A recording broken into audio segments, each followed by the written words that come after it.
চরম লোডশেডিংয়ের মধ্যেই তীব্র গ্যাস সংকট। বিভিন্ন সিএনজি স্টেশনে যানবাহনের দীর্ঘ লাইন, নিরবচ্ছিন্ন বিদ্যুৎ না পেয়ে বিপর্যস্ত জনজীবন। এই মুহূর্তে সে খবর আমরা জানবো। রাজধানীর মগবাজারে আছেন সহকর্মী নাইম হাসান এবং চট্টগ্রামে আছেন পার্থপ্রতিম বিশ্বাস। শুরুতে আমরা যাব নাইমের কাছে। 80 কোটি ঘনফুট স্বাভাবিক সময় হচ্ছে এই গ্যাসের যোগান থাকে 270 কোটি ঘনফুট। এর মধ্যে প্রায় 110 কোটি ঘনফুট গ্যাস হচ্ছে এলএনজি থেকে সরবরাহ করা হয়। তবে আমি দর্শক আপনাদেরকে যদি একটু জানিয়ে রাখতে চাই যে এই যে 110 কোটি ঘনফুট গ্যাস এলএনজি টার্মিনাল থেকে সরবরাহ করা, এর মধ্যে সপ্তাহখানেক আগে চট্টগ্রামের মহেশখালীতে যে দুইটি টার্মিনাল রয়েছে সেই দুইটি টার্মিনালের মধ্যে একটি টার্মিনালে অগ্নিকাণ্ডের ঘটনা ঘটে, যার পর থেকেই মূলত হচ্ছে যে দেশে এক ধরনের গ্যাসের তীব্র সংকট দেখা দিয়েছে। মূলত ওই টার্মিনালে অগ্নিকাণ্ডের ঘটনার পর থেকে প্রায় আরও 50 কোটি ঘনফুট গ্যাসের যে একটা সংকট, সেই সংকট দেশ জুড়ে সৃষ্টি হয়। মোট সব মিলিয়ে পুরো হচ্ছে স্বাভাবিকের সময়ের তুলনায় দেশে বর্তমানে প্রায় 150 কোটি ঘনফুট গ্যাসের এক ধরনের চাহিদার ঘাটতি রয়েছে। তবুও গত বৃহস্পতিবার থেকে মূলত হচ্ছে আমরা দেখছিলাম যে কিছুটা পরিস্থিতি স্বাভাবিক হতে শুরু করেছিল। এর কারণ ছিল যে যেই টার্মিনালটি অগ্নিকাণ্ডের ঘটনায় ক্ষতিগ্রস্ত হয়েছিল, এই টার্মিনালের এই ক্ষতি সারিয়ে ওঠে কিছুটা হলেও হচ্ছে যে গ্যাসের যোগান পর্যাপ্ত পরিমাণে হচ্ছে দেশে দেওয়া যাচ্ছিল। কিন্তু বিশেষ করে গত সোমমঙ্গলবার থেকে আমরা দেখেছি আবার দেশ জুড়ে এক ধরনের এই গ্যাসের সংকট দেখা দিতে শুরু করেছে। এর অন্যতম কারণ হিসেবে সংশ্লিষ্টরা বলছেন যে বৈরী আবহাওয়ার কারণে এলএনজি টার্মিনালে হচ্ছে যেই জাহাজ, সেই জাহাজ হচ্ছে এখনও এলএনজি টার্মিনালে হচ্ছে গ্যাস সরবরাহ করতে পারছে না, যে কারণে মূলত হচ্ছে গত 2-3 দিন ধরে হচ্ছে এলএনজি মহেশখালী টার্মিনালে এসে পৌঁছালেও সেখান থেকে হচ্ছে এই যে গ্যাস, সেই গ্যাস হচ্ছে টার্মিনালে সরাসরি সরবরাহ করা যাচ্ছে না, যে কারণে মূলত প্রায় 25 থেকে 30 কোটি ঘনফুট গ্যাসের এক ধরনের ঘাটতি আবারও দেখা দিয়েছে।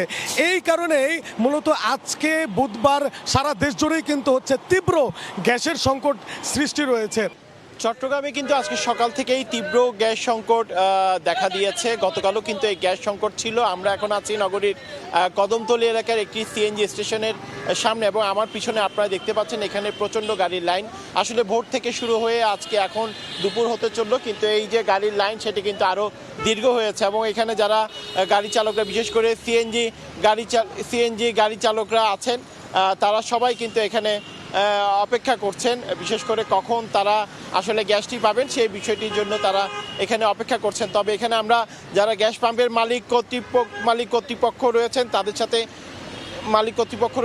সাথে আমরা কথা বলেছি। তারা আমাদেরকে জানিয়েছেন গতকাল রাত 12টার পর থেকে আজকে ভোর পর্যন্ত আসলে গ্যাসের চাপ ছিল, ততক্ষণ তারা গ্যাস দিয়েছেন, কিন্তু ভোর থেকে আবার গ্যাসের চাপ কমে যাওয়ার কারণে অনেক সিএনজি স্টেশনে আমরা দেখেছি গ্যাস দেওয়া সম্ভব হচ্ছে না। তবে এই নগরীর যে কদমতলী এলাকা রয়েছে, নগরীর এই কদমতলী এলাকা থেকে কিন্তু আসলে গ্যাস দেওয়া হচ্ছে, তবে গ্যাসের চাপ একেবারেই কম। তবে সাধারণ মানুষজন বিশেষ করে অভিযোগ করে বলেছেন আসলে গত সপ্তাহে গ্যাসের সংকট ছিল, মাঝখানে 2-3 দিন ভালো হয়েছে, আবার গতকাল থেকে গ্যাসের তীব্র সংকট দেখা দিয়েছে। সেক্ষেত্রে সাধারণ মানুষ যারা রয়েছেন তাদেরকেও কিন্তু চরম ভোগান্তি কিংবা বেকায়দায় পড়তে হয়েছে। বিশেষ করে গাড়ি চালক যারা রয়েছেন তাদেরকে আমরা দেখছি ঘন্টার পর ঘন্টা অপেক্ষা করতে হচ্ছে।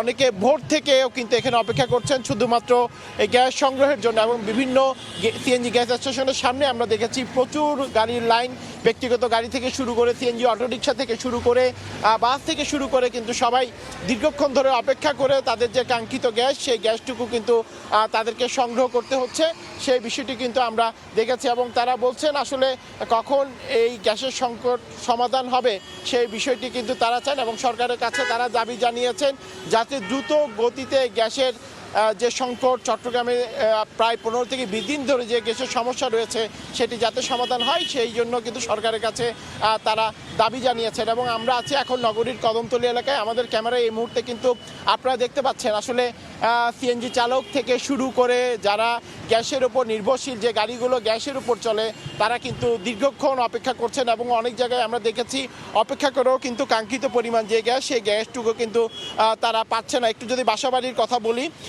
বন্দরনগরী চট্টগ্রামের নগরীর যে জামাল খান রয়েছে কিংবা পাঁচলাইশ এলাকা রয়েছে কিংবা আগ্রাবাদ থেকে শুরু করে বিভিন্ন জায়গায় কিন্তু আমরা দেখেছি সকাল থেকে বাসাবাড়িগুলোতে গ্যাস নেই বললেই চলে। তো সেক্ষেত্রে বলা যায় সাধারণ মানুষজন কিন্তু কষ্টে পড়েছেন, সাধারণ মানুষজন কিন্তু ভোগান্তিতে পড়েছেন, সেই বিষয়টি কিন্তু আমরা দেখছি।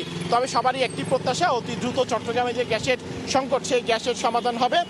সেজন্য তারা সরকারের কাছে দাবি জানিয়েছেন যাতে চট্টগ্রামের বিষয়ে নজর দেওয়া হয়, যাতে গ্যাস সংকট সমাধান হয়। তো এই ছিল আমার কাছে এখনো পর্যন্ত নগরীর কদমতলী এলাকা থেকে এখানকার সর্বশেষ খবর।